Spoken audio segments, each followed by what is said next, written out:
বিদেশি কোম্পানির সঙ্গে বন্দরের ইজারার চুক্তি বাতিলের দাবিতে বাম জোটের যমুনা ঘেরাও কর্মসূচি পুলিশের বাধায় পণ্ড হয়ে গেছে। জাতীয় প্রেস ক্লাবের সামনে থেকে মিছিলটি কাকরাইল মোড়ে গেলে বাধার মুখে পড়ে।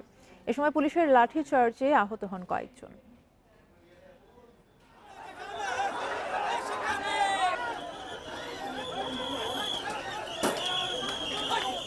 বন্দর নিয়ে বিদেশিদের সঙ্গে ইজারার চুক্তি বাতিলের দাবিতে বৃহস্পতিবার বেলা ১২টার দিকে প্রধান উপদেষ্টার বাসভবন যমুনার দিকে রওনা দেন বাম গণতান্ত্রিক জোট ও ফ্যাসিবাদ বিরোধী বাম মোর্চার নেতাকর্মীরা।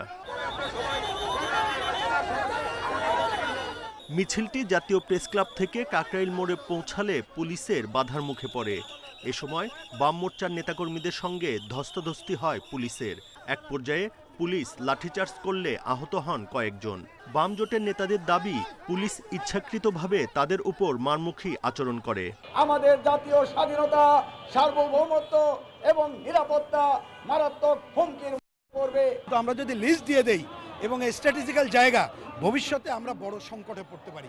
এই জন্য কোনো আধিপত্যবাদী, সাম্রাজ্যবাদী কোনো বিদেশিদের কাছে ইজারা দেওয়ার বিরুদ্ধে এই বন্দরগুলো তাদেরকে দিয়ে দেওয়া, এরই অংশ হচ্ছে সেখানে করিডোর করে দেওয়া। তবে পুলিশ বলছে, শান্তিপূর্ণ মিছিল নিয়ে যাওয়ার কথা থাকলেও তারা তা মানেননি। তো অনেকের কাছে তো ওই যে লাঠি টাইপের বা ওই যে ফ্ল্যাগ টাইপের ছিল, এটা হয়তো লাগতে পারে।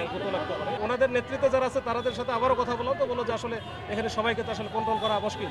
আমাদের ফোর্সের যেমন অনেকগুলো থাকে, সবাইকে একসাথে কন্ট্রোল করা যায় না, ওনাদেরও একই অবস্থা হয়েছে।